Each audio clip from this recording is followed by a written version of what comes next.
Millions of millions ഈ സീസണിൽ തന്നെ മുടക്കി. കൂടാത്തതിന് ഇപ്പോൾ ഇതാ ഇസാക്കിനെ കൂടി കൊണ്ടുവരാൻ നോക്കുന്നു. പക്ഷെ എന്നിട്ടും ലിവർപൂളിന്റെ പ്രശ്നങ്ങൾ തീരുന്നില്ല. പേപ്പറിൽ ഭയങ്കര ടീമാണ്. യൂറോപ്പിലെ 2 മികച്ച ഫുട്ബോളുകളെ അവർക്ക് ടീമിലെത്തിക്കാൻ പറ്റി. അതിൽ തന്നെ ഫ്രിംബോങ് ആണ് ഈ പുള്ളിയുടെ ആദ്യത്തെ ഡെബ്യൂ ഗോൾ അടിക്കുകയും ചെയ്തിട്ടുണ്ട്. അറൗണ്ട് 80 മില്യന് മുകളിൽ കൊടുത്ത് ഹ്യൂഗോ എക്കിറ്റിക്കയെ ടീമിലെത്തിച്ചു. പുള്ളിയാണ് ഈ ലിവർപൂളിന്റെ അപാര ഫോമില്.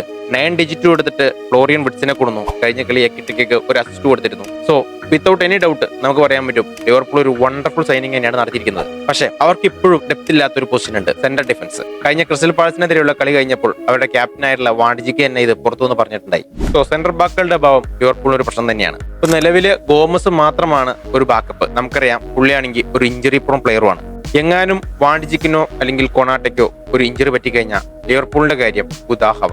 ഇനി അത് മാത്രമല്ല, ഈ കൊണാട്ടയുടെ കോൺട്രാക്ട് ആണെങ്കിൽ 1 വർഷം കൂടി ഉള്ളൂ. സോ ഈ പൊസിഷനിലേക്ക് ഒരാളെ കണ്ടെത്തേണ്ട സമയം അതിക്രമിച്ചു കഴിഞ്ഞു. ഈ crystal പാലസിന്റെ captain mark Guye sign ചെയ്യാനായിട്ട് നോക്കുന്നുണ്ട്. എന്നാൽ പുള്ളിക്ക് വേണ്ടിയിട്ട് ചെൽസിയും ശ്രമങ്ങൾ നടത്തുന്നുണ്ട്. ലിവർപൂളിലേക്കുള്ള ട്രാൻസ്ഫർ നടന്നു കഴിഞ്ഞാൽ ഒരു നല്ല നീക്കം തന്നെയായിരിക്കും. പക്ഷേ നിലവിലെ സാഹചര്യങ്ങൾ അനുസരിച്ച് മെയിൻ സ്ക്വാഡിൽ സ്ഥിര സാന്നിധ്യം കിട്ടില്ലാത്തതുകൊണ്ട് തന്നെ പുള്ളി ചെൽസി ചൂസ് ചെയ്യാൻ ചാൻസ്. മാത്രമല്ല പുള്ളിയുടെ പഴയ ക്ലബ്ബ് കൂടിയാണ് ചെൽസി. ലിവർപൂൾ ഫാൻസ് ആരെങ്കിലും ഉണ്ടെങ്കിൽ നിങ്ങൾ താഴെ കമന്റിൽ അറിയിക്കുക ആരെ കൊണ്ടുവരാനാണ് നിങ്ങൾ ആഗ്രഹിക്കുന്നതെന്ന്.